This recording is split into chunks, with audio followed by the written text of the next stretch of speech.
ভিডিওটি দেখার আগে সবার কাছে ছোট্ট একটা রিকোয়েস্ট করতে চাই, প্লিজ প্লিজ প্লিজ যারা ভিডিওটি দেখবেন সবাই একটা করে সাবস্ক্রাইব করে দেবেন। আপনাদের ভালোবাসা পেলে এমন ভিডিও আরো উপহার দিব। ভিডিওগুলো বানাতে অনেক কষ্ট হয় আমি জানি, এই ভিডিওটি অনেক মানুষই দেখবেন, তাই প্লিজ একটা করে সাবস্ক্রাইব করে দেবেন। আর যারা আমাকে ভালোবাসে তারা সবাই একটা করে লাইক দিয়ে দেখিয়ে দিবেন লাভ ইউ অল। তো চলুন আজকে ভিডিওটি শুরু করা যাক। আমাকে এত বছরের স্বপ্ন দেখিয়ে আপনি বিয়ে করে ফেললেন। আপনার আমাকে একটিবারের জন্য মনে পড়লো না সাফাত ভাই? 2 বছরের ভালোবাসা সব মিথ্যে ছিল। বলতে বলতে নিখিলার চোখ থেকে টুপ করে 2 ফোঁটা অশ্রু গড়িয়ে পড়ল। বুকের কোথাও জানি মনে হচ্ছে কলিজাটা কেউ যেন ছিনিয়ে নিয়ে যাচ্ছে। কেমনে পারলো মানুষটা এমন করতে? কিভাবে পারলেন কবুল বলতে? বলতে বলতে কান্নাটা যেন দলা ফাঁকিয়ে বেরিয়ে আসতে চাইলো। নিহিলার কান্না আজকে রাখতে পারলো না, ডুকরে কেঁদে উঠে মেঝেতে বসে পড়লো। রেহিনা বেগম মেয়ের এমন পাগলামি দেখে দৌড়ে এসে মেয়েকে জড়িয়ে ধরতেই নিহিলা মাকে জড়িয়ে ধরে সাফাতের দিকে আঙ্গুল তাক করলো। মা, সাফাত ভাই আমার বিশ্বাস ভেঙেছে। উনি তো এতটাও খারাপ না। মা, আমার সাথেই কেন এমন হয় বলতে পারো? আমার কাছের মানুষরাই কেন আমার জীবন থেকে হারিয়ে যায়? আমি কি এতটাই অভাগা? নিহিলার কথা শুনে সাফাত মাথা তুলে তাকালো। অপরাধ বোধে তাকে ঘিরে ধরেছে। মেয়েটার কান্না সে সহ্য করতে কেন পারছে না? সে তো ভালোবাসেনি, শুধুই নাটক করেছিল। তবু আজ কেন এত খারাপ লাগছে? নিহিলার দিকে বেশিক্ষণ তাকিয়ে থাকতে পারল না সে, মাথা নিচু করে ফেললো। রেহিনা বেগমের মেয়ের এমন আচরণ দেখে নিজের চোখ গড়িয়ে পানি পড়তে লাগলো। ড্রয়িং রুমে সবাই নিশ্চুপ হয়ে নিহিলার দিকেই তাকিয়ে রইল। হাসি খুশি নিহিলার এমন পাগলামি কেউ বিশ্বাস করতে পারছে না। নিহিলাকে নিয়ে রেহিনা বেগম রুমে চলে যেতেই ড্রয়িং রুমে থাকা ঘরের প্রতিটা সদস্যের দৃষ্টি দরজায় দাঁড়িয়ে থাকা সদ্য নব দম্পতির দিকে পড়ল। সোফাতে আমান শেখ বাড়ির কর্তা মাথায় হাত দিয়ে বসেছিল। এতক্ষণ থম মেরেই ছিলেন। এইবার উঠে এসে নতুন দম্পতি তথা তার ছেলের দিকে এগিয়ে এলেন।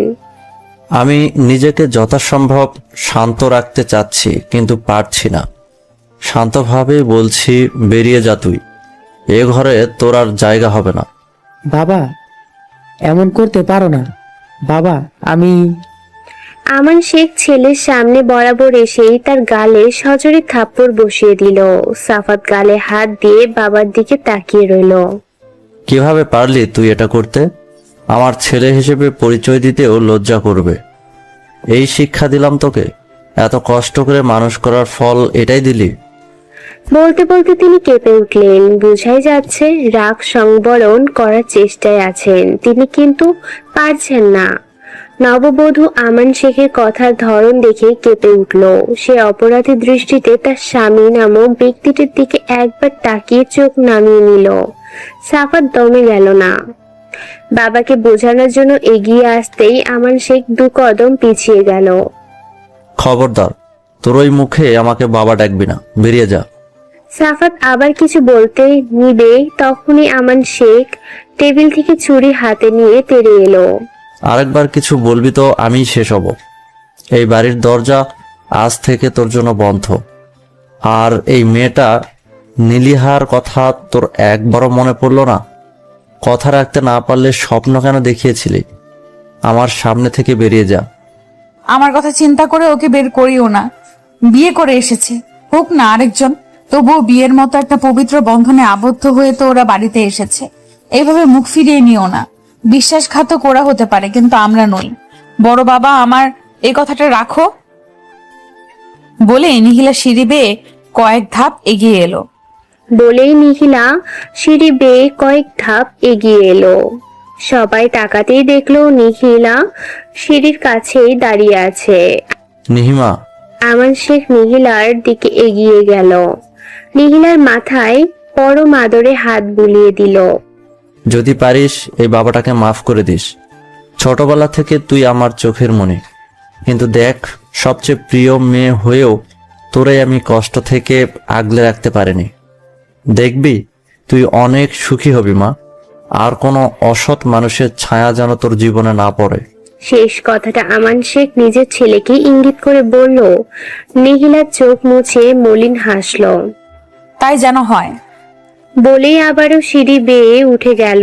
রুমে গিয়েই নিহিলা দরজা বন্ধ করার আওয়াজ সবার কানে ভেসে এলো, কিন্তু আমান শেখের আদেশে কেউ এগিয়ে গেল না। মেয়েটা একটু বোকা থাকুক, মেয়েটি একটু একা থাকুক, নিজের কষ্টগুলো কমাক। আমান শেখ, সাফাত আর মিলির দিকে এগিয়ে এলো। বাকি সবাই চুপ, কারণ এই বাড়িতে আমান শেখ যা বলবে তাই হবে। কিন্তু তা বলে এটা না যে সাফাতের কার্যকলাপে সবাই রাজি। এই মেয়ে, তোমার লজ্জা নেই? কেমনে পেরেছো এই অসভ্য কাজটা করতে? আমার ছেলে না হয় অসভ্য, তুমি কিভাবে পারলে নিজের পরিবার ছাড়া এভাবে বিয়ে করতে? পরিবারের কি হবে সেটা একবারও ভাবলে না? বলেই তিনি সাফাতের দিকে তাকালেন। শুধুমাত্র নীলিহার জন্যই তোদের এই বাড়িতে জায়গা হয়েছে, মনে রাখবি।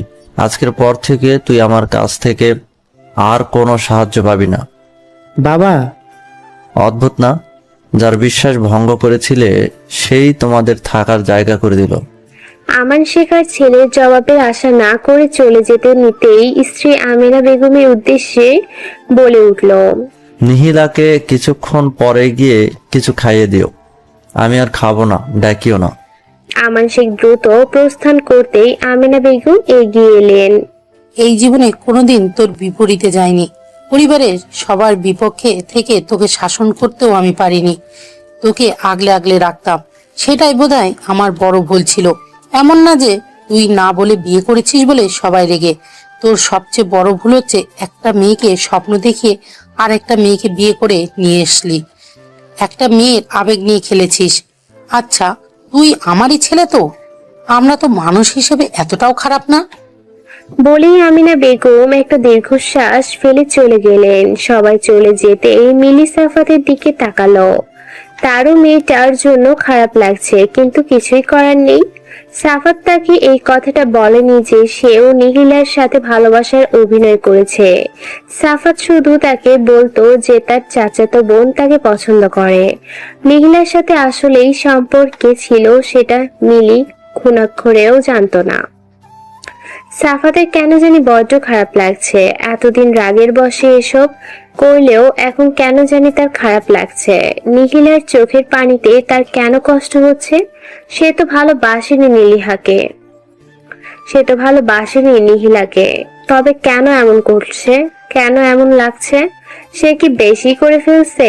এই বাড়িতে আমান শেখ সব ছেলে মেয়েদের দিক থেকে নিহিলাকে একটু বেশিই ভালোবাসে, এমনকি নিজের ছেলে সাফাতের থেকেও। ছোটবেলায় নিহিলার 4 বছর হওয়ার আগে থেকেই সাফাতি ছিল পরিবারের প্রিয় পাত্র।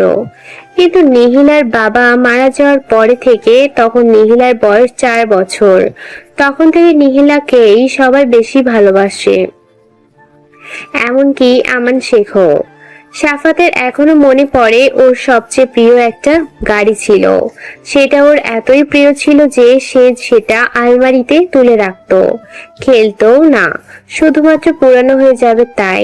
কিন্তু নিখিলা এসে সেটারই বায়না ধরতেই আমান শেখ দিয়ে দিল।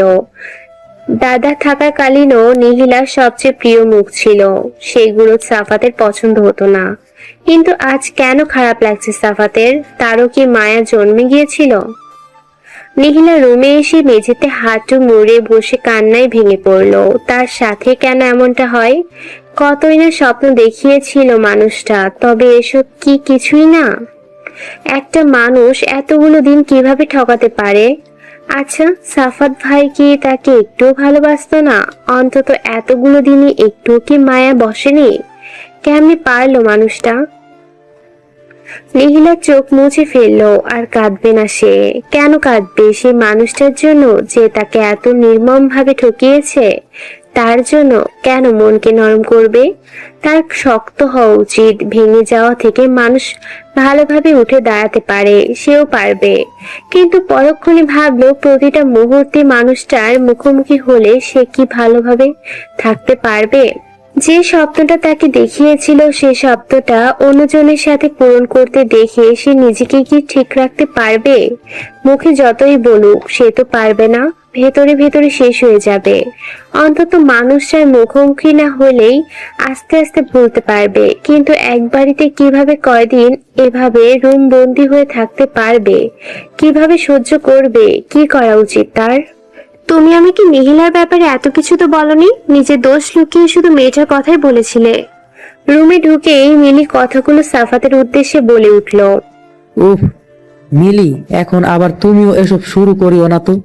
এমনিতে অনেক ধকল গেছে, এইবার একটু শান্ত হতে দাও আমায়। ও, এতক্ষণ নিচে দাঁড়িয়ে সব শুনছিলে, আর এখন আমি বলাতে তোমার শান্ত হওয়া দরকার, তাই না? আমার মাথা খারাপ করিও না। বলেই সাফাত বেলকনিতে চলে গেল, আর মিলি খাটে বসে পড়ল। সাফাতকে বিয়ে করেছিল একটু শান্তির জন্য, আর সেখানে হয়ে গেল হিতে বিপরীত। এই বাসায় থাকলে তো তার মাথা মিনিটে মিনিটে গরম হবে, তবুও প্রথমে মন জয় করার চেষ্টা তো করা লাগবেই, তারপরে না হয় অন্য ব্যবস্থা নেওয়া যাবে। এমনিতেও পরিবারের সবার ব্যবহারে সাফাতের বিপরীতে চলে গিয়েছে সবাই, তাই মিলিও তার মনে চাই আসে তাই করবে। নিহিলা ব্যালকনির মেঝেতে হাঁটু মুড়ে বসে রইল। প্রতিদিনকার মতো আজকেও আকাশ তেমন একটা সুন্দর না, চাঁদও স্পষ্ট না। চারদিকে চাঁদের আলোয় একটু আলোকিত হলেই কিছু সময় পরে পরে এক গুচ্ছ মেঘপুঞ্জ এসে চাঁদকে ঘিরে নিয়ে আবারও চারদিক অন্ধকারে ঢেকে দিচ্ছে। ক্ষণে ক্ষণে হালকা হালকা বাতাস এগিয়ে আসছে, রাতের আধারে হালকা বাতাস। ওই যে সামনের ওই বিল্ডিং এর আলোগুলো আস্তে আস্তে নিভে যাচ্ছে, কারো ঘরের আলো আগে নিচ্ছে আর কারো ঘরে পরে। এরই মাঝে আস্তে আস্তে সব আলো নিভে গেল। নিহিলা উকি দিয়ে পাশের ব্যালকনিটার দিকে তাকালো। ভিতরে আলো জ্বলছে, হয়তো ঘুমায়নি। এতদিন সাফাত ভাইয়ের সাথে এই ব্যালকনিতে বসে বসে গল্প করত, স্বপ্ন বুনেছিল ওই ব্যালকনিটা একদিন তার সংসারের অংশ হবে। আচ্ছা, সাফাত ভাইয়ের কি একটুও মনে নেই? সে ভাবনা মনে আসতেই নিহিলা নিজের উত্তরই বের করে নিল। মনে থাকবেই বা কেন? উনি তো মনে থাকার জন্য করেনি, নিহিলাকে নিয়ে শুধুই খেলেছিল। এত এত সময় সব মিথ্যা ছিল। নিহিলা দৃষ্টি ফিরিয়ে নিল। রাস্তায় শোরগোল ধীরে ধীরে মিলিয়ে যাচ্ছে। আজকের আগে থেকে এভাবে সবকিছু পর্যবেক্ষণ করা হয়নি, তা ভেবে নিহিলা চাঁদের দিকে তাকিয়ে হাসলো। চাঁদটাও ঠিক তারই মতো। আচ্ছা, পাশের রুম এত সময় আলো কেন জ্বলছে? এখনো গল্প করছে? ভাবতেই নিহিলা নিজের বোকামি দিকে হাসলো। তারা যাই করুক, ওর কি? ওর তো কিছু যায় আসে না, কিন্তু আসলেই কি তাই? সে তো সহ্য করতে পারছে না। প্রতিটা মুহূর্তে তার ছায়া এভাবে পড়লে সে তো এগিয়ে যেতে পারবে না। পর মুহূর্তে কি যেন মনে পড়তেই সে দ্রুত রুম থেকে মোবাইল নিয়ে আসলো। মোবাইলের তড়িঘড়ি করে কিছু একটা দেখে খুশি হয়ে গেল। তার একটা স্বপ্ন যে বাকি আছে। এতদিন সাফাত ভাইয়ের সাথে সম্পর্ক ছিল বিধায় ইচ্ছেটা নিজের মনের মধ্যেই পোষণ করে রেখেছিল, কিন্তু এখন তো সে মুক্ত। এখন শুধু বড় বাবাকে বলার পালা। সকালে উঠে মিলি রান্নাঘরে প্রবেশ করলো। এই বাড়িতে তাকে খুব কথা শুনতে হবে, সেই মানসিকতা নিয়েই সে রুম থেকে বেরিয়েছে। এই বাড়িতে নয়, সেটা যে কোনো বাড়িতেই এমন ঘটনা ঘটলে এমন পরিস্থিতি হবেই। মিলি নিজেকে যথাসম্ভব শান্ত করে রান্নাঘরে প্রবেশ করলো। রান্নাঘরে আমিনা বেগম আর রেহেনা বেগম একসাথেই নাস্তা বানাচ্ছেন। ওনাদের কথার মাঝে মিলিকে তারা খেয়াল করলো না। মিলি অস্বস্তিতে কিছু বলতে না পেরে দাঁড়িয়ে রইল। তুমি এখানে কি করছো? সাফাতের ছোট বোন রিহি রান্নাঘরের দরজায় মিলিকে দাঁড়িয়ে থাকতে দেখে কথাটা বলে উঠতেই আমিনা বেগম আর রেহেনা বেগম দুজনেই মিলির দিকে তাকালো। মিলির অস্বস্তি আরো বেশি বেড়ে গেল। মিলির অস্বস্তি আরো বেশি করে ঘিরে ধরেছে। সে হাসার চেষ্টা করে বলে উঠল, আসলে ভাবলাম মা আর চাচিকে একটু কাজে সাহায্য করি, তাই আসলাম। রিহি মিলির কথার জবাব দিবে তার আগেই আমিনা বেগম মিলির উদ্দেশ্যে থমথমে গলায় বলে উঠল, এত ভালো বউ হওয়ার অভিনয় করতে হবে না। নিজের পরিবারের কথাটাও ভাবলে না। সেই মেয়ে কেমন বউ হবে সেটা ভালোভাবেই বুঝতে পারছি। শাশুড়ির কথায় মিলি চুপসে গেল। মিলির মুখের দিকে তাকিয়ে আমিনা বেগম নিজেকে শান্ত করলেন। এসেছো যখন তোমাদের নাস্তাগুলো নিয়ে যাও। কিছুক্ষণের মধ্যেই সাফাতের বাবা নাস্তা করতে আসবেন। উনি নাস্তা শেষ করে অনেকক্ষণ পত্রিকা পড়বেন। ততক্ষণ তোমরা উপোস থাকতে পারবে না। ওনার সামনে পড়ার দরকার নেই, একেবারে নাস্তা নিয়ে রুমে চলে যাও। উনি বের হয়ে গেলেই রুম থেকে বের হয়েও।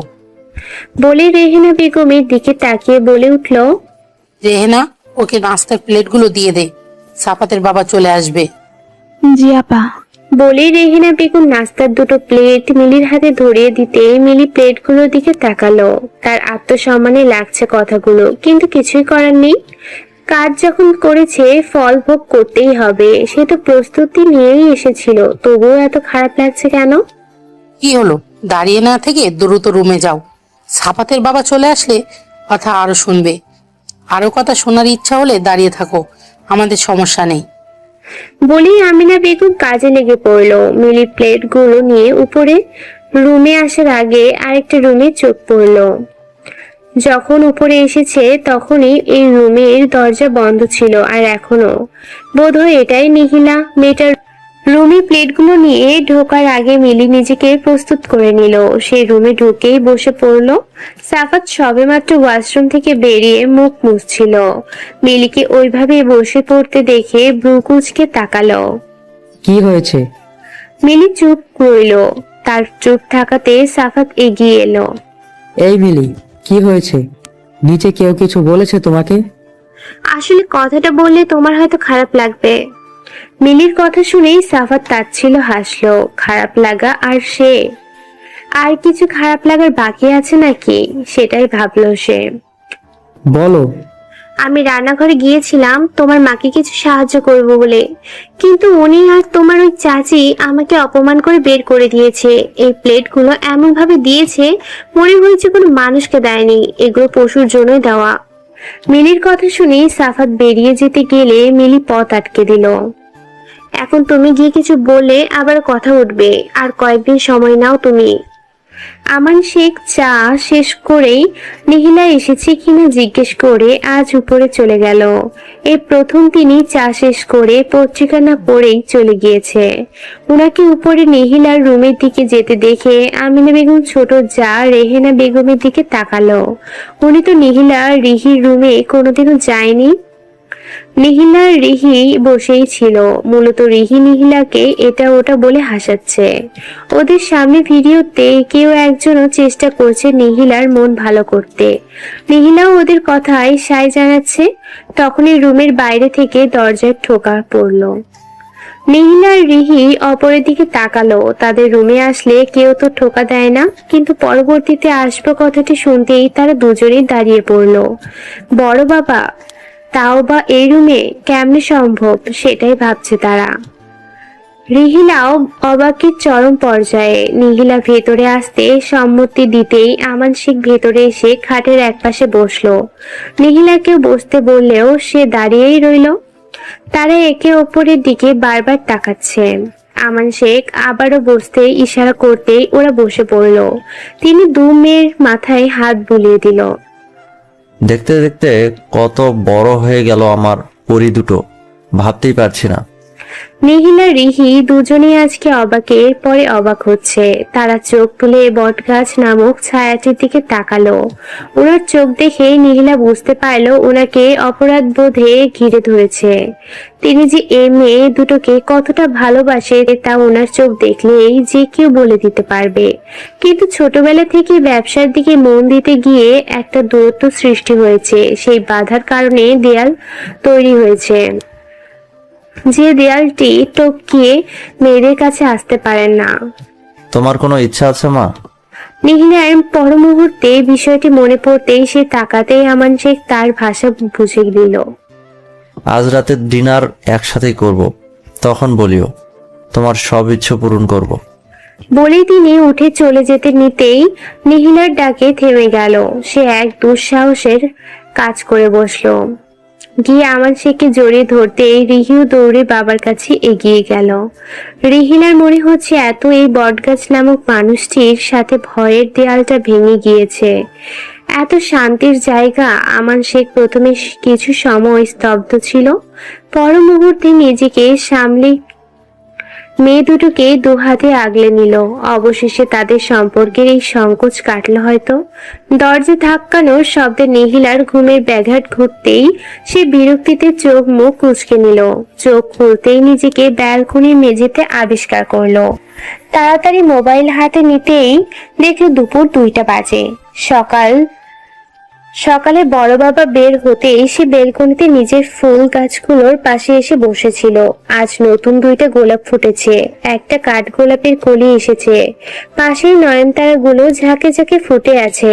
গোলাপ গাছটা তাকে সাফাত ভাই দিয়েছিল, ভেবেছিল ভালোবেসে দিয়েছে হয়তো, তাই নিহিলা আজ অনেকগুলো দিন ধরে যত্ন করে যাচ্ছিল। এতগুলো দিন পরে আজ ফুল ফুটলো, কিন্তু তার কেন জানি তেমন খুশি লাগছে না। তবু নিজের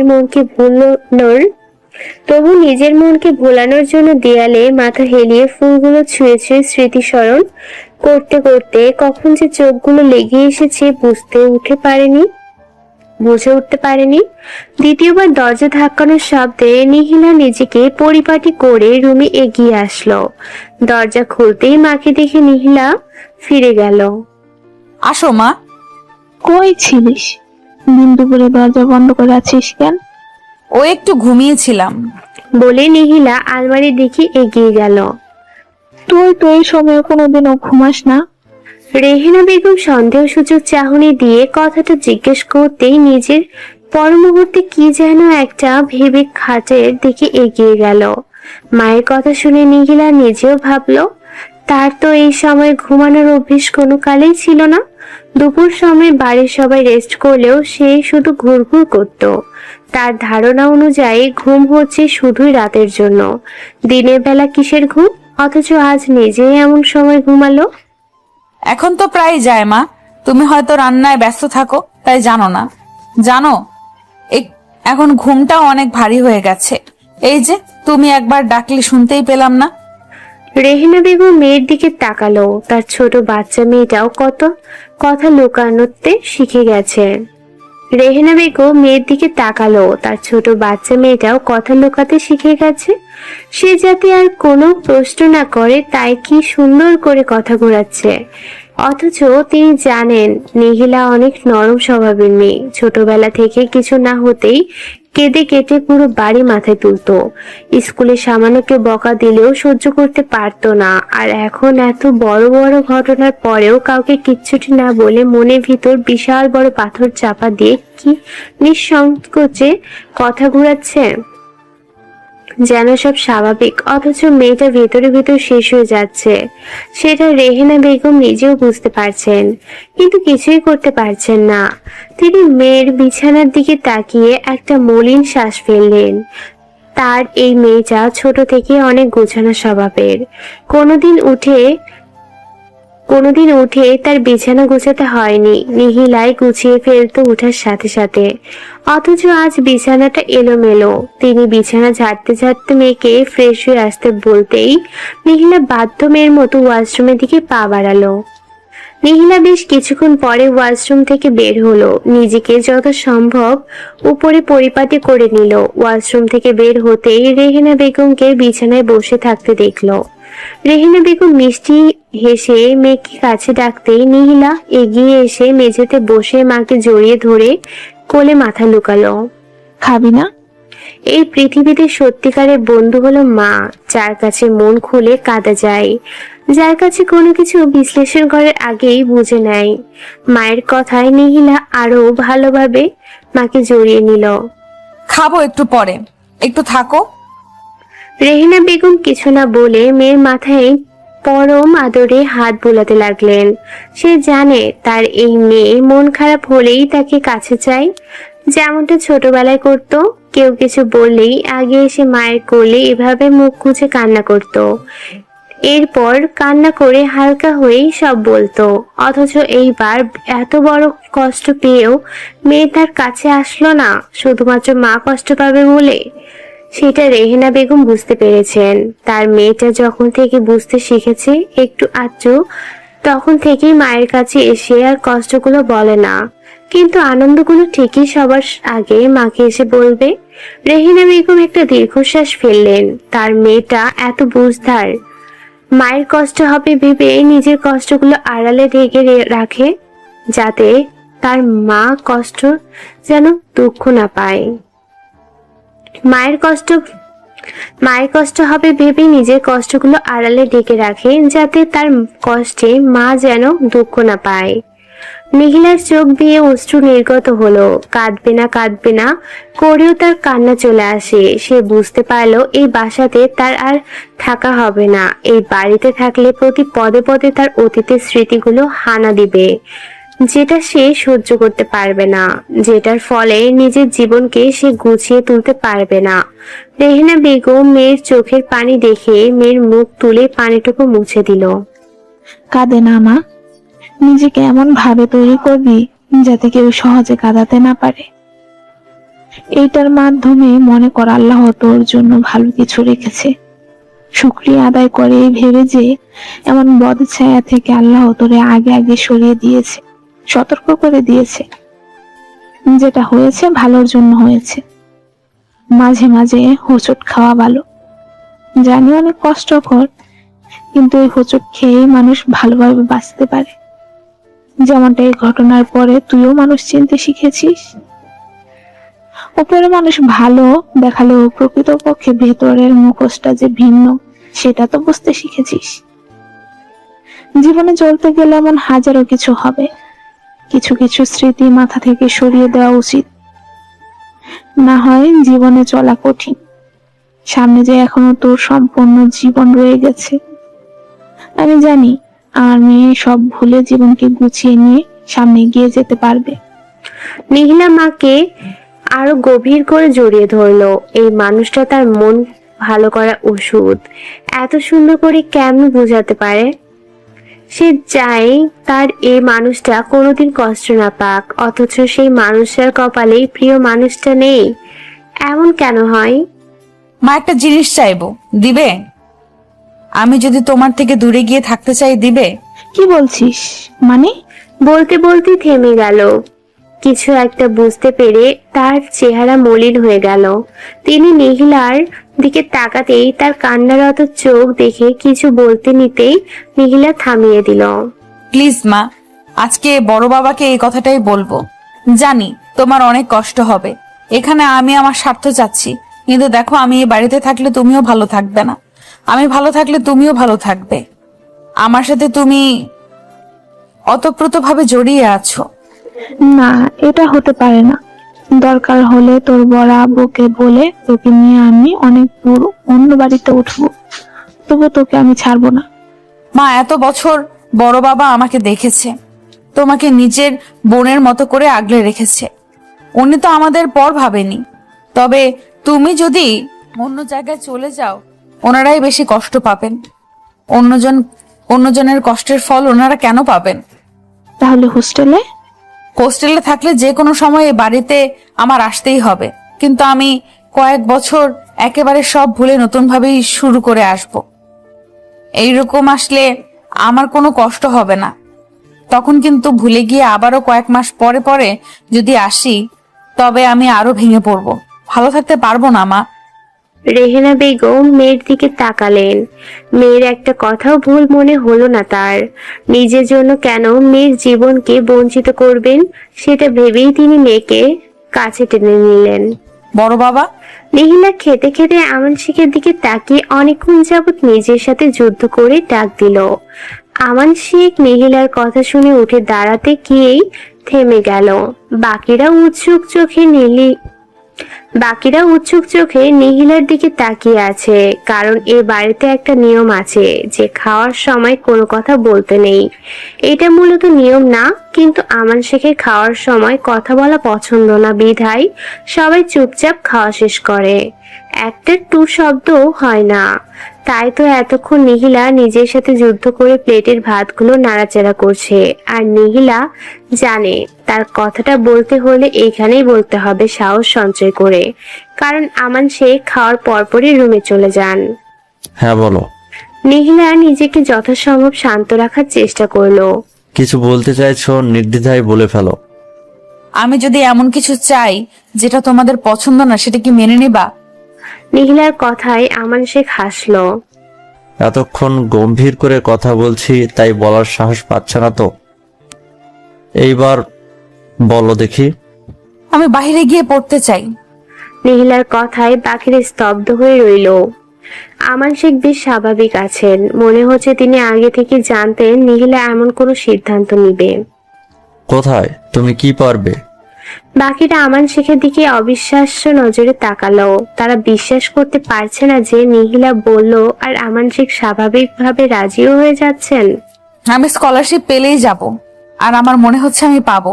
এতে খরচও অনেক বেঁচে যাবে, আর আমি পারবোই বাবা। কোথায়? তুমি কি পারবে? খরচের কথা চিন্তা করিও না, আমি আছি তো। তুমি আমান শেখের অংশ হয়ে এমন কথা মানায় না। হ্যাঁ, স্কলারশিপ হলে তো ভালোই, না হলেও সমস্যা নেই। তবে তোমার সবকিছু ভাবতে হবে। আবেগের বশে বলিও না মা। ওই অচেনা জায়গায় তোমার কেউ নেই, সেই প্রস্তুতি নিয়েই যাবে, আর সবকিছু সম্পর্কে পুরোপুরি ধারণা নিয়েই যাবে। জি। নিহিলা কথাটা বলবে কি বলবে না ভাবলো। জাপানে তো তার ফুপি আছে, সেই ফুপাতো বোন তাসফির সাথে মিলিয়ে সব করছে। তাসফির সব ব্যবস্থা করছে, সেও তার সাথে পড়বে, কিন্তু কথাটা কিভাবে বলবে বুঝতে পারছে না। সাফাত আজকে রুম থেকে বের হলো নিজেকে বেশ শান্ত করে। এই কয়েকদিন রুমেই সব চলছিল, তাদের নিজের আসা বারণ। সাফাত জানে তাকে বেশ কথা শুনতে হবে, তবে সে আজ বাবার পা ছেড়ে উঠবে না। রুম থেকে বের হতেই নিহিলার রুমের দিকে দৃষ্টি পড়লো, দরজা বন্ধ। সাফাতের কেন জানি বুকের ভিতর মোচড় দিয়ে উঠলো। মেয়েটাকে আজ 4 দিন যাবৎ চোখের দেখাও দেখতে পারেনি। নিচে নামতেই আমান শেখ পত্রিকা পড়ছিলেন, এমন সময় সাফাত সামনে গিয়ে ডাকতেই তিনি চোখ ফিরিয়ে আমিনা বেগমের দিকে তাকালেন। আমেনা, এ ছেলেকে আমার সামনে থেকে যেতে বলো। বাবা প্লিজ এমন। সাফাতকে বাকি কথাটুকু বলতে না দিয়ে আমান শেখ সোফা ছেড়ে পত্রিকা ছুঁড়ে উঠে চলে যাওয়ার জন্য পা বাড়াতেই সাফাত গিয়ে বাবার পা জড়িয়ে ধরে বসে পড়লো। বাবা তুমি যতক্ষণ না মাফ করবে আমি তোমার পা ছাড়বো না। একটা ভুল করে ফেলেছি, মাফ চাইছি আমি। সাফাতের কথা শুনে আমান শেখ পা ছাড়িয়ে নিতে চাইলেও পারল না। সাফাত আরো জোরে বাবার পা জড়িয়ে নিল। তোমার মনে হচ্ছে এটা ছোট ভুল? কই, এ কয়দিন রুমের ভেতর বউ নিয়ে তো ভালোই ছিলে, কি দরকার পড়েছে তোমার? বাবা তুমি যা বলবে তাই করব। তোমার এত কঠোরতা মেনে নিতে পারছি না আমি। যা বলবো তাই? হ্যাঁ। তবে বেশ, আজ রাতেই তুমি ঢাকার উদ্দেশ্যে রওনা দিবে, ওখানের ব্যবসাটা তুমি দেখবে। সাফাত যেন হাতে চাঁদ পাওয়ার মতো খুশি হলো। অবশেষে তার উদ্দেশ্য সফল। সে তো এত সব মিলির কথা অনুসারে করছিল, না হয় বাবার পাকে ধরে, শুধুমাত্র সম্পত্তির জন্য। কারণ সেদিনই বাবা বলে দিয়েছিল সাফাত এ ঘরের কিছুই পাবে না। সেই কথার রেশ ধরে মিলি এতক্ষণ ধরে বুঝিয়েছিল, এভাবে রুমে বসে থাকলে কাজের কাজ কিছুই হবে না, এতে ওরা আরো পরিবারের চোখে খারাপ হবে। সাফাত তৃপ্তির হাসলো। যাক, অবশেষে সব মিটলো বলে সাফাত দ্রুত পায়ে রুমের উদ্দেশ্যে পা বাড়াতে নিতেই আমান শেখের ডাকে থেমে গেল। উপরে কই যাচ্ছ? আমি তো কাজ বুঝিয়ে দেইনি। মিলিকে কাপড় গুছাতে বলতে যাচ্ছি, সব তো গুছাতে হবে। সাফাতের কথায় আমান শেখ হাসলো, যেন তিনি ছেলে সব বুঝে ফেললেন। এত সহজে তো হবে না। কিন্তু মিলি তো না, তুমি একাই যাবে। আর হ্যাঁ, অফিসের ফোনেই সব করবে, এই কাজটা গুরুত্বপূর্ণ। দিনে একবার বাড়ির ফোনে কল করবে, শুধু 5 মিনিট। আমি চাই না কারোর পাল্লায় পড়ে আমার কাজটা তুমি হেলাফেলা করে করো। উপর থেকে মিলি এসব শুনতেই রেগে গেল। এই বৃদ্ধকে সে ভোলা ভাড়া মনে করেছিল, কিন্তু তা তো না। সাফাত চলে গেলে সে কেন থাকবে এখানে? বেশ কিছু সময় পরে সাফাত রুমে এসে খাটে বসতেই মিলি এগিয়ে আসলো। তোমার বাবা কি বলেছে? কি বলেছে? সব তো শুনতেই পেয়েছো, আবার জিজ্ঞেস করছো কেন? শুনতে পেয়েছি মানে? সাফাত মিলির দিকে তাকিয়ে তাচ্ছিল্য হাসলো। মানে তুমি নিজের কাছ থেকে জিজ্ঞেস করো, আড়ালে দাঁড়িয়ে কথা সবগুলোই তো শুনেছো। মিলি একটু নরম হলো। আমাকে না নিয়ে কেন যাবে? বাবা কি বলেছে শুনেছো তো? এমনিও এই ঘটনা করে সবার চোখে অপরাধী হয়ে গিয়েছি, এখন এই সুযোগটা হাতছাড়া করতে চাই না। হাতছাড়া করতে চাও না মানে? আমাকে না নিয়ে কোথাও যেতে পারবে না তুমি। সাফাত মিলির দিকে তাকালো। তুমি কি চাইছো বলো তো? তোমার কথা তো বাবাকে রাজি করিয়ে ব্যবসাটা কোনো মতে নিজের হাতে নিলাম, এখন আবার তুমি বিপরীতে বলছো। তখন তো ভেবেছিলাম আমি সহ গিয়ে আমরা ওখানে আলাদা করে সংসার পাতবো, আর এসব শোনা লাগবে না আমার। ব্যবসাটা দিয়ে আমরা ভালোভাবেই চলবো, কিন্তু শুধু যে তোমাকে পাঠাবে সেটা তো ভাবিনি আমি। মানে? মানে হচ্ছে আমি এখানে একা থাকতে পারবো না, তোমার পরিবারটাকে আমার সহ্য হয় না সাফাত। সহ্য হওয়ার জন্য মন মতো কোনো কাজ করেছো? আসার পর থেকে দ্বিতীয় দিনের ওই সকাল ছাড়া আর একদিনের রুম থেকে বের হয়েছো? কারোর মন পাওয়ার চেষ্টা করেছো? সাফাতের কথায় মিলি রেগে গেল। সে সাফাতের দিকে আঙ্গুল তাক করে বলে উঠল, তুমি কিন্তু সীমা লঙ্ঘন করছো সাফাত। তোমার পরিবার আমাকে মূল্যায়ন করেছে কি? করবে কেন?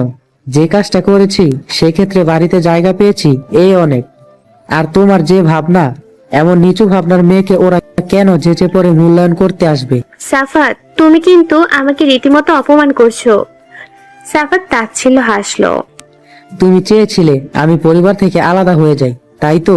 সাফাতের কথায় মিলি আমতা আমতা করে বলে উঠল, না সেটা কেন চাইবো, তুমি ভুল বুঝছো আমায়। মিলির কথায় সাফাত আর জবাব দিল না। সে কাপড় নিয়ে হনহনিয়ে ওয়াশরুমে চলে গেল। সে যেন বিয়ের আগের মিলি আর এই মিলির সাথে মিলাতে পারছে না। মিলি নিজের পরিবার ছেড়ে এসেও কোনো মন খারাপ বা অনুশোচনা নেই। সাফাতের তখন ভালোবাসার উপরে আর কিছু মাথায় আসেনি, বিধায় তার মনে হয়েছিল মিলি যেটা করছিস ঠিক করেছে। এমন পালিয়ে বিয়ে, তবুও নিজেকে মানিয়ে নেওয়ার চেষ্টা না করে আলাদা সংসার পাতার ভাবনা নিয়ে এসেছে। তাও বা বিয়ের 4 দিনের মাথায়। এখনো সপ্তাহ পেরোয়নি। সাফাতে নিজেকে নিজের অসহায় লাগলো। নিহিলার সাথে অন্যায়টা না করলেও পারতো। সে কি মানুষ চিনতে বড়সড় ভুল করে ফেললো? নিজের ভবিষ্যৎ নিজেই কি শেষ করলো? কি হবে পরবর্তীতে? এর মধ্যে 3 দিন কেটে গেল। নিহিলা রুম থেকে কোনো কাজ ছাড়া বের হয়নি। আজ বের হয়েছে। শুনেছি সাফাত ঢাকায় যাবে আজ।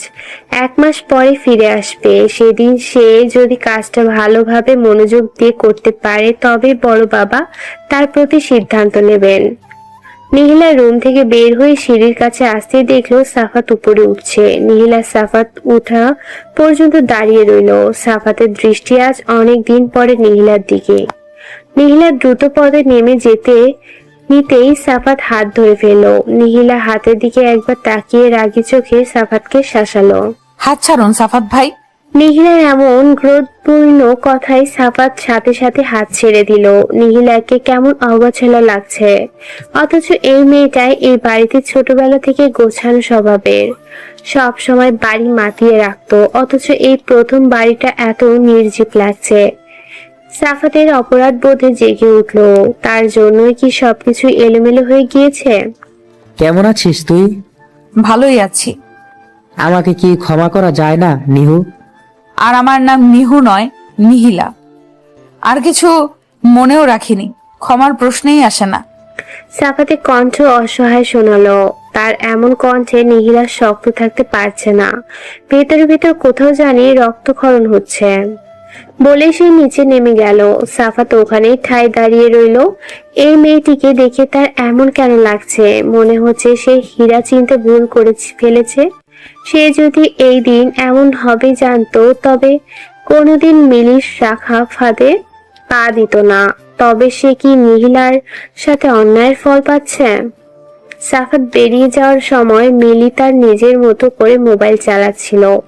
একবার ফিরেও তাকালো না। মিলির এমন ভাব দেখে সাফাতও আর আদিক্ষেতা করে ডাকলো না। সে কাপড় ব্যাগ নিয়ে নিজের মতো করে রুম থেকে বেরিয়ে গেল। মিলি সাফাতের এমন অবজ্ঞা আচরণ দেখে রেগে গেল। সে বসা থেকে উঠে দাঁড়িয়ে খাটের মাঝে মোবাইলটা ছুঁড়ে মারলো। সাফাত তাকে একবারও বলল না। সে ভেবেছিল যাওয়ার শেষ সময় মিলির এমন ব্যবহার পেয়ে সাফাত অনুশোচনায় ভুগে তার কাছে এসে মাফ চাইবে। মিলি যা বলবে সাফাত তা করবে, তবু মিলি যেন ক্ষমা করে দেয় সেটাই বলবে। তারপর মিলি ক্ষমার পরিবর্তে শর্ত দিবে যে এই কাজে যেভাবেই হোক মিলিকে যেন নিয়ে যায়। তারপর সাফাত আমান শেখের কাছে গিয়ে বাবার বিরুদ্ধে গিয়ে অনেক জোরাজোরি করে মিলিকে সহ নিয়ে যাবে, কিন্তু কিছুই হলো না। সাফাত উল্টো তার রাগও ভাঙানোর চেষ্টা করলো না। মিলির এখন নিজেকে নিজেরই বোকা মনে হচ্ছে, কেন সকালে রাগের মাথায় ওইসব বলে দিতে গেল। সকালে যদি ওইভাবে এসব না বলতো তাহলে এখন পরিস্থিতিটা এমন হতো না। মিলির এখন কান্না পাচ্ছে, সে এখানে একা কিভাবে থাকবে। সাফাত বাবা মায়ের রুমে গিয়ে বাবাকে বলে বেরিয়ে পড়লো। নিহিলা ব্যালকনিতেই দাঁড়িয়েছিল। সাফাত নিচে গাড়ির পিছনে ব্যাগ ঢোকাতে এসে উপরে চোখ যেতেই দেখলো নিহিলা তাকিয়ে আছে। নিহিলা মূলত সাফাত বেরোবে সেই ভাবনা ভেবেই ব্যালকনিতে দাঁড়িয়েছিল। কিসের টানে দাঁড়িয়েছিল সে জানে না, কিন্তু তার মনে হলো একটিবার গিয়ে দেখি মানুষটাকে। এই মানুষটা আবার যখন ফিরবে তখন হয়তো নিহিলা বহু দূরে চলে যাবে, আর দেখা হবে না। আজকেই সাফাত ভাইয়ের স্মৃতির সাথে এটাই ওর শেষ দেখা। প্রতিবার সাফাত ভাই যখনই বাইরে এভাবে ব্যবসার জন্য যেত ততবারই নিহিলা মেইন দরজা অবধি এগিয়ে দিয়ে দৌড়ে রুমে এসে এইভাবে বেলকনি দিয়ে বিদায় জানাতো। আজও তার ইচ্ছে হলো, কিন্তু সব ইচ্ছে কি আর পূরণ হয়। সাফাত নিহিলার দিকে তাকিয়ে হাসার চেষ্টা করলো, অথচ এখন তার স্ত্রী এভাবে তাকে বিদায় দেওয়ার কথা ছিল, কিন্তু সে করলো না তো। অথচ সাফাত যাকে অবজ্ঞা করেছে সেই দাঁড়িয়েছে। সাফাতের অন্যবারের কথাগুলো মনে পড়ে গেল। প্রতিবার এভাবেই নিহিলা বেলকনিতে দাঁড়িয়ে হাসি মুখ করে বলতো, নিজের খেয়াল রাখবেন সাফাত ভাই, আমার জন্য আসার সময় কিছু নিয়ে আসবেন, খালি হাতে ঢুকতে দিব না। এতদিন অপেক্ষার ফল হিসেবে নিশ্চয়ই কোনো উপহার আনবেন, খাবার ঠিক মতো খাবেন। সাফাত হাসলো, এখন এসব অতীত। মেয়েটা আর এভাবে কোনোদিন বলবে না। কেন নিজের দোষে এমন রত্নকে সে হারিয়ে ফেললো, অথচ এই বিয়ে দিয়েই তার চেয়ে মুক্তি পেতে চেয়েছিল। সাফাত তবে বিয়ে করেও কেন শান্তি পাচ্ছে না, কেন মেয়েটার মায়া ভুলতে পারছে না সে। সাফাত নিজের ভাবনা দেখেই তাচ্ছিল হাসলো। সে ভাবনা থেকে বেরিয়ে উপরে আবার তাকাতে দেখলো নিহিলা নেই, সে রুমের ভিতরে চলে গিয়েছে। সাফাতের খারাপ লাগলো, এই প্রথম মেয়েটি এত চুপ ছিল। এমন ভাবে তো নিহিলাকে মানায় না। মন থেকে একটা চিৎকার ভেসে এলো, যেন সাফাতকে বলছে, এসব কিছুর জন্য তুই নিজেই দায়ী সাফাত। একটা হাসি খুশি চঞ্চল মেয়েকে কেমন নির্জীব বানিয়ে দিয়েছিস, এর ফল উপরওয়ালা তোকে দিবে। কথাটা ভাবনাতে আসতেই তার নিজেকে নিজে আফসোসে ঘিরে ধরলো, নিজের প্রতি ঘৃণা জন্মাতে শুরু করলো। এতটা খারাপ কিভাবে হলো সে। সাফাত গাড়ি ছেড়ে দিতেই নিহিলা রুম থেকে বেরিয়ে এলো। সাফাতের গাড়িটা যতক্ষণ মিলিয়ে যায়নি ততক্ষণ তাকিয়ে রইলো। আগের বাড়ির কথাটা বারবার মনে পড়ছে। কেন এমন হলো, কেন এমন লাগছে তার। জীবনের একটা পর্যায়ে এসে ভালোভাবে উপলব্ধি করা যায় কারোর উপর অতিরিক্ত আশা রাখা উচিত না।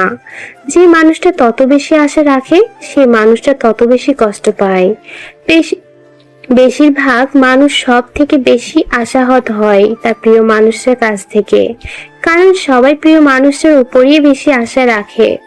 মনে মনে তারা যা ভেবে রাখে তার বিপরীতটাই পেয়ে থাকে, এতে কষ্টও বেশি পায়। প্রিয় মানুষটার উপর আশা রাখা দোষের কিছু না, আশা রাখা স্বাভাবিক, কিন্তু অতিরিক্ত আশা রাখা দোষের। যেমনটা নিহিলার বেলায় হয়েছে, সে সাফাতের উপর অতিরিক্ত আশা রেখে ফেলেছিল, যার ফলে বিপরীতটাই হয়ে কষ্ট পাচ্ছে। সূর্যের তীক্ষ্ণ রশ্মি চোখে পড়তে নিহিলা চোখ মুখ কুঁচকে দিল। বিরক্তিতে চক্রান্ত শব্দ করে কপাল কুঁচকে তাকাতেই দেখলো কেউ একজন জানালার পর্দা সরিয়ে দিয়েছে। নিহিলা রিহি ভেবে বিরক্তি সূচক চেহারা করে ফেললো। রিহির বাচ্চা, পর্দা লাগা। বলে সে পাশ ফিরে লেপ টেনে আবারও চোখ বন্ধ করে ঘুমানোর চেষ্টা করলো।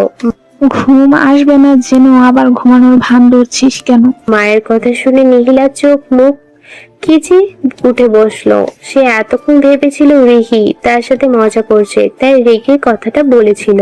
তাহলে ভাঙলে কেন মা? রেহেনা বেগম মেয়ের কথা শুনে মেয়ের কাছে এগিয়ে কপালে হাত ছুলো। কি হয়েছে মা? সেটা তো তুই বলতে পারবি। তুই তো এত বেলা অবধি কোনোদিন উঠিসনি। এখনো কিসের বেলা? বলতে বলতে নিহিলা ঘড়ির দিকে চোখ পড়তেই নিজেও বোকা বনে গেল। এত বেলা অবধি ঘুমালাম? রেহেনা বেগম মেয়ের কাছে এগিয়ে এলেন। রাতে ঘুমাসনি তাই না? নিহিলা মায়ের কথায় তাড়াহুড়ো করে বিছানা থেকে নেমে কাপড় নেওয়ার জন্য ছুটল। কি যে বলো না মা, রাতে ঘুমাবো না কেন? রেহেনা বেগম মেয়েকে আর খাটালেন না। তিনি জানেন মেয়ে তার কথা ঘুরাচ্ছে। রেহেনা বেগম মেয়েকে আর ঘাটালেন না। তিনি জানেন মেয়ে তার কথা ঘুরাচ্ছে। রেহেনা বেগম মেয়েকে আর ঘাটালেন না। তিনি জানেন মেয়ে তার কথা ঘুরাচ্ছে, কিন্তু এই কথাটা লম্বা করতে তারও ইচ্ছে হলো না। তাই আর কিছু জিজ্ঞেস করলেন না। তার মাঝে মাঝে খারাপ লাগে, বুকটা খালি খালি লাগে নিহিলার জন্য। তার কি মেয়ে কি হয়ে গিয়েছে সেটা ভেবে খারাপ লাগাটা কাজ করে। তার মেয়ের দিকে ধ্যান দেওয়া উচিত ছিল। নিজেকে ব্যর্থ মা হিসেবে মনে হচ্ছে। আফসোস বোধে ঘিরে ধরেছে। আগে যদি মেয়ের খবরাখবর নিত তবে আজ পরিস্থিতিটা এতটা বাজে হতো না। সময় চলে যায় নিজস্ব গতিতে। সেটাই হোক, যেটাই হোক না কেন, সময় কারোর জন্য থেমে থাকে না, নিজের মতোই বহমান। নীলার যাওয়ার সবকিছুই ঠিকঠাক। দেখতে দেখতে যাওয়ার সময়টাও ঘনিয়ে এসেছে। এই তো আজকে রাতটাই তার শেষ রাত। শেষ রাত বলতে আজকে সাফাত ভাইয়ের সবকিছুর শেষ। বোধহয় পরের বার যখন আসবে তখন এই স্মৃতিটা নিয়ে নিজের উপরই হাসাহাসি করবে নীলা। দিনগুলো খুব তাড়াতাড়ি যেন চলে গিয়েছে। সাফাতের অনুপস্থিতিতে নীলা যাওয়ার আগে দিনগুলো নিজের বাড়িতেই ভালোভাবে কাটাতে পারল, কিন্তু আসলে কি ভালোভাবে কাটিয়েছে? রাত হলেই সব তিক্ত স্মৃতি হানা দেয়। এই কদিন ঘুমটাও পরিপূর্ণ হয়নি। যে নীলা সকাল হতেই ঘুম থেকে জেগে উঠতো, সেই নীলা এখন বেলা পর্যন্ত শুয়ে থাকে। গোছানো স্বভাবটা যেন হুট করে পাল্টে গিয়েছে। সবকিছু এলোমেলো হয়ে গিয়েছে। রাত হলেই রুমের স্মৃতি থেকে পেরোতে ব্যালকনিতে গেলে আরো বেশি কান্না পায়। গভীর রাত নেমে এসেছে, চারিদিকে খুটখুটে অন্ধকার। নীলার চোখে আজ ঘুম নেই। এতদিনেও ঘুমাতে পেরেছিল তা না, কিন্তু আজকেরটা ভিন্ন। এতদিন রাতের শেষ ভাগে হলেও ঘুমিয়েছিল, কিন্তু আজকে রাত পেরিয়ে যেতেও ঘুম যেন চোখে ধরা দিচ্ছে না। চোখের পানি বাদ মানছে না। কেন এত চোখের পানি আসছে সে বুঝছে না। সে তো কিছু মনে করছে না, তবে কেন এত খারাপ লাগছে? মহিলা আর চোখের পানি মুছল না। সে আজ কাঁদবে, খুব করে কাঁদবে। ব্যালকনিতে গিয়ে প্রিয় দোলনাতে হারান দিয়ে বসে আছে। আস্তে আস্তে ভোর হতে শুরু করেছে, কিন্তু মহিলার হেলদোল নেই। চোখের পানি শুকিয়ে গিয়েছে, বোধহয় চোখও ক্লান্ত। মহিলা হাসলেও আজকে শেষ। সাফাত ভাইয়ের স্মৃতি এখানে আজকেই শেষবারের মতো মনে হলো। মহিলা দূরের ওই হালকা আলোর আকাশটার দিকে দৃষ্টি দিল। এক দৃষ্টিতে তাকিয়ে থাকার কারণে দৃষ্টি ঝাপসা হয়ে আসছে, তবু সে ফেরালো না। সে আপন মনেই বিড়বিড়িয়ে উঠল, সাফাত ভাই কেন করলেন এমন? খুব কি ক্ষতি হতো? খুব কি ক্ষতি হয়ে যেত যদি আপনি আমাকে সত্যিকারের ভালোবাসতেন?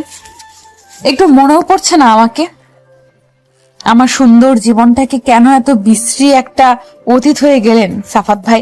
নিজের মানুষ ভেবেছিলাম আপনাকে। আপনার জন্য পরিবারটাকে ছেড়ে যেতে হচ্ছে, চাইলেও ঘৃণা করতে পারছি না। তবুও মনে প্রাণে দোয়া করি যেটার জন্য আমাকে ছেড়েছেন সেটা যেন পূরণ হয়।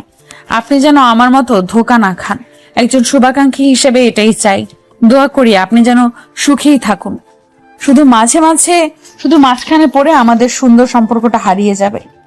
নীলা কাঁদতে কাঁদতে হিচকি উঠে গেল, তবু সে থামল না। এই কান্না যেন সাফাত ভাইয়ের জন্য শেষ কান্না হয়, সেটাই মনে প্রাণে চাচ্ছে। আজকে পর থেকে আর কোনো স্মৃতি মনে আনবে না। চোখের পানি হয়েই জড়তে থাকুক হৃদয়ের গহীন ব্যথাগুলো। ভালোবাসার মানুষটার জন্য যত গহীন ভালোবাসা আছে সব আজ মুছে যাক বেপরোয়া মনের লোকায়িত দীর্ঘশ্বাস। নীলা আশেপাশে তাকালো। সকালে আলো ফুটে উঠেছে। তার সুন্দর সুন্দর গাছগুলোতে ফুলের পাহাড় পড়েছে যেন। এতদিন যত্ন করে সব গাছই এখন ফুল দিতে শুরু করেছে। নীলা দোলনা থেকে উঠে গাছগুলিকে হাত বুলিয়ে দিল।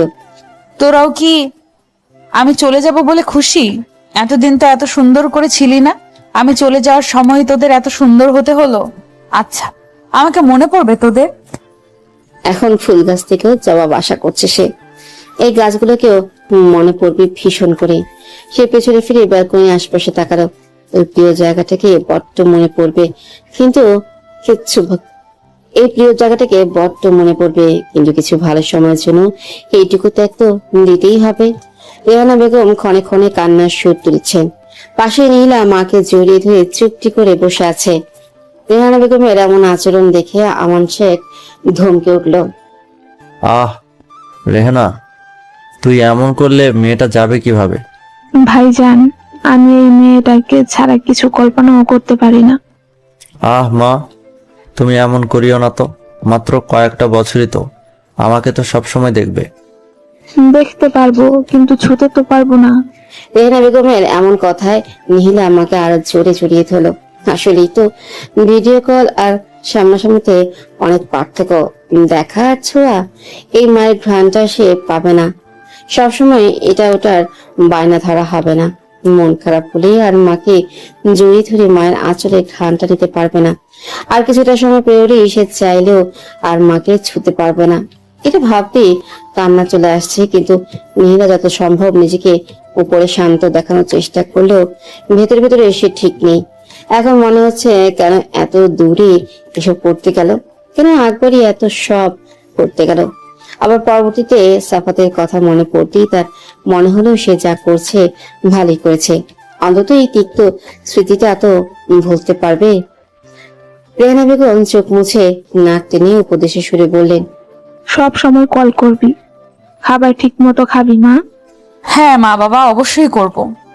রেহানা বেগম মেয়ের কপালে পরম আদরে চুমু খেলেন। তার ভাবতেও খারাপ লাগছে, এই মেয়েটাকে সে আর কিছু সময় পরে ছুতে পারবে না। কিছু সময় পরে ডাক পড়তেই নিহিলা উঠে দাঁড়ালো। সে রিহিকে জড়িয়ে ধরতেই নিহি কানে কানে ফিসফিসিয়ে উঠল, পরের বার অপেক্ষা করার সময় যেন দুজনের জন্য করি, একটা খুশির খবর যেন পাই। নীলা কান্নার মাঝেও হেসে কান মুড়ে দিতেই রিহি হেসে রেহানা বেগমকে জড়িয়ে ধরল। আহ চাচি, কেন কান্না করছো?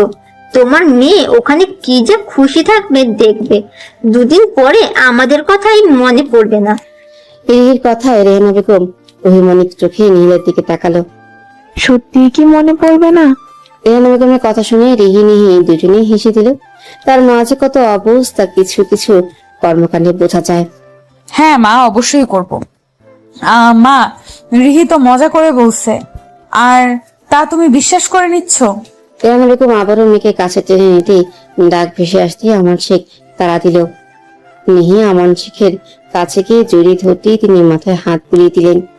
নিজের খেয়াল রাখবে মা, যে কোনো পরিস্থিতিতে নিজেকে শান্ত রাখবে। নিজেকে দুর্বল দেখালে মানুষ আরো ভেঙে গুড়িয়ে দিতে পছন্দ করে, তাই নিজের দুর্বলতা একদম প্রকাশ করবে না। ভালো থেকো মা। নিহি হাবতক মাথা নাড়তেই চোখ থেকে দুফোঁটা অশ্রু গড়িয়ে পড়ল। আমার শেখ পায়েটুকু মুছে আদেশের সুরে বলে উঠল, একদম পানি নয়, এটা তো ভুলেও দেখাবে না। বলে তিনি তারা দিতেই নিহি আরেকবার রেহানা বেগমকে জড়িয়ে ধরে হাঁটা ধরল। উপরে মনিটর থেকে শেষবারের মতো আওয়াজ আসতো, বোর্ডিং আওয়ার শেষ। যাত্রীদেরকে উদ্দেশ্য করে স্পিকারে বলছে। নিহা সবাইকে সালাম দিয়ে হাঁটা ধরল। যাওয়ার সময় মুখ থেকে কান্নার জন্য আর কোনো কথাই বেরোলো না।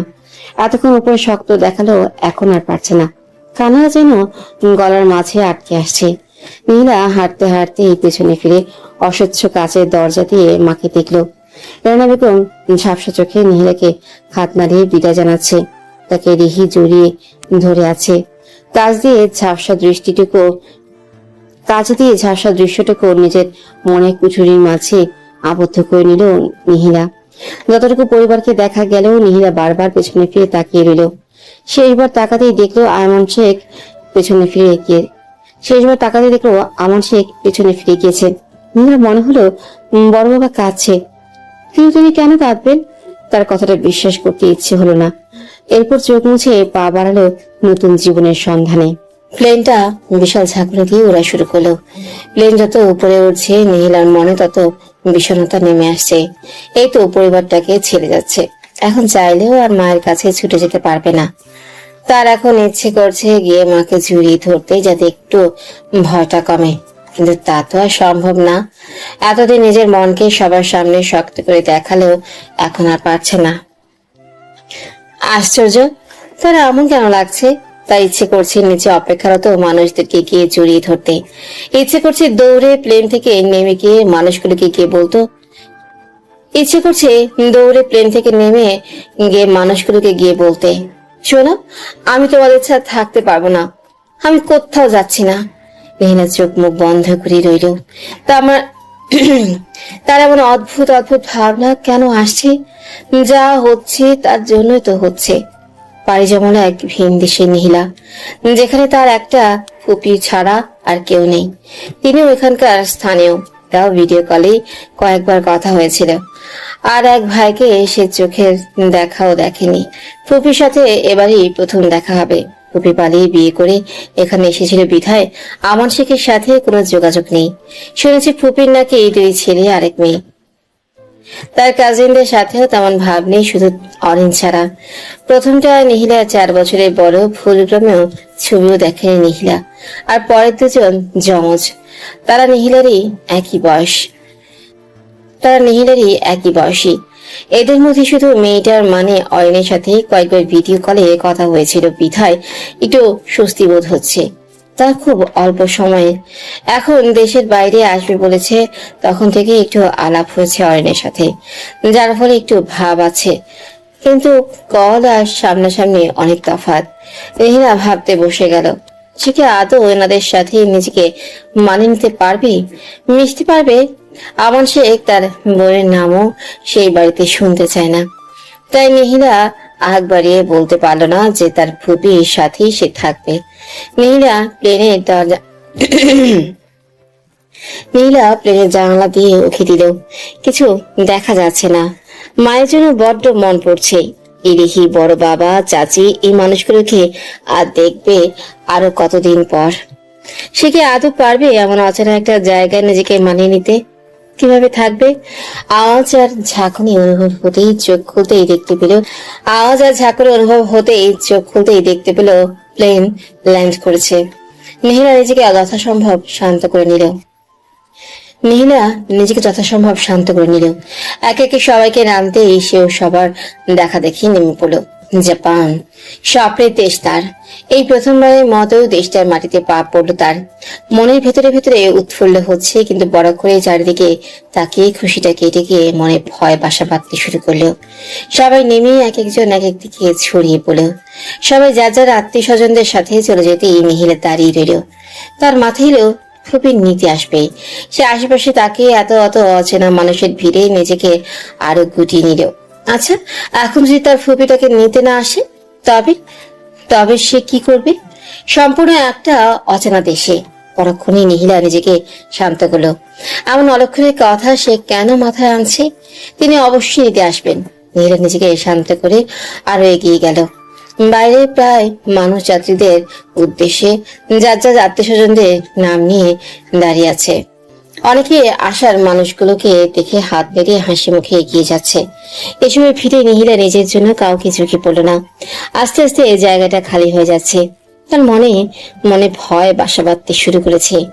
যদি সত্যি সত্যি কেউ না নিতে আসে, তবে নিহিলা নিজেকে শান্ত করে একটু এগিয়ে গিয়ে বসে রইল। তার ভীষণ রকম কান্না পাচ্ছে।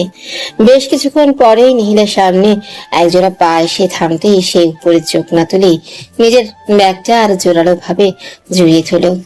এখন ইনি যদি তাকে নিরুপায় ভেবে কিডন্যাপ করে ফেলে, এটা অস্বাভাবিক কিছু না। নিহিলা, এম আই রাইট? উক্ত ব্যক্তিটির মুখে নিজের নাম শুনে নিহিলা তাড়াতাড়ি চোখ মুছে নাক টেনে উঠে দাঁড়ালো। উঠেই হ্যাঁ বোধক মাথা নাড়ল।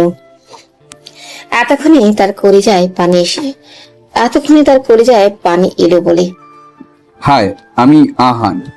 সম্পর্কে তোমার দুষ্টু কাজিন হব, মানে অরিনের যমজ।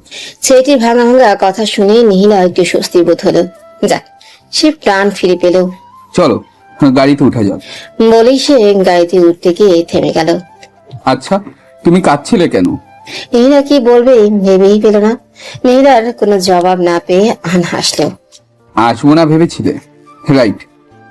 আহানের কথা শুনে নিহিলা এদিক ওদিক তাকিয়ে কি কথা বলবে ভাবার মাঝে আহান হুট করে মুখভঙ্গি পাল্টে নিহিলার একটু কাছে এগিয়ে আসলো।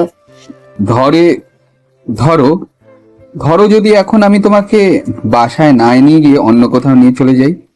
আহানের কথা শুনে নীলা মাথা তুলে তাকালো। আহানের মুখভঙ্গি মুহূর্তের মধ্যেই যেন পাল্টে গেল। নীলা ভয় পেল। তার ভয়ার্ত চেহারা দেখে আহান হুট করেই জোরে হেসে দিল। মজা করছিলাম, আমি অন্যদের সাথে করলেও তোমার সাথে করব না। যদিও তুমি খুব সুন্দর, বাট আমার আম্মা জান আমাকে বিশ্বাস করে আনতে পাঠিয়েছে, সেই মর্যাদা তো রাখতেই হবে। আর তাছাড়া তুমি তো এখানকার নও, বাঙালি, সো এত বাড়াবাড়ি করবো না। নীলা আহানের দিকে তাকালো। ছেলেটাকে তেমন একটা সুবিধার মনে হচ্ছে না। ছেলেটা কি আসলে এত খারাপ? হ্যাঁ নিহি, তুমি সিরিয়াসলি নিয়ে নিয়েছো। আচ্ছা যাক, উঠে পড়ো গাড়িতে। তোমাকে দিয়ে এসে আমি বেরোবো, আমার কাজ আছে। গাড়ি এসে থামলো এক সুন্দর বাড়ির সামনে। কি সুন্দর বাড়ি! আমার উন্নত দেশে একটা বাঙালি পরিবারের এমন সুন্দর বাড়ি। পরক্ষণে নীলা মনে আসলো, বেশ কয়েক বছর ধরে ওনারা এখানে। বোধহয় সেই অনুসারে এমন দেশে আমার একটি বাড়ি অস্বাভাবিক কিছু না। নীলা শুনেছে ফুপার তেমন কেউ ছিল না, কিন্তু বাবা দেওয়া সম্পত্তি ছিল কিছু। ফুপিকে বিয়ে করে যখন বড় বাবারা ফুপিকে মেনে নেননি, তখন ফুপি ভেঙে পড়েছিল। ঠিক তখনই তার ফুপা দেশের সম্পত্তি সব বিক্রি করে দিয়ে এখানে চলে এসে সুখের সংসার করেছিল। এসব কিছু নীলাকে তার মা রেহেনা বেগমই বলেছিলেন। তার মা আর বড় মা লুকিয়ে তার ফুপির সাথে যোগাযোগ রেখেছে। এসব কিছুই আজ থেকে অনেক বছর আগের কথা। এত বছরে এমন কয়েকটা বাড়ি করা স্বাভাবিক। নীলা নিজেই নিজের উত্তর বের করে ফেলল। নীলার এত সব ভাবনার মাঝে আহান নীলার ব্যাগগুলো নামিয়ে দিল। তুমি বাসায় যাও, আমার কাজ আছে, এসে অনেক আড্ডা হবে। বাই নিহিতা। বলেই আহান গাড়ি ফিরিয়ে চলে গেল। নীলা আহানের গাড়িটির দিকে তাকিয়ে ভাবলো, একটু ভদ্রতা দেখিয়ে ব্যাগগুলো নিয়েও দিল না। এখানে কি সবাই এমন? কই, নীলারা তো এমন নয়।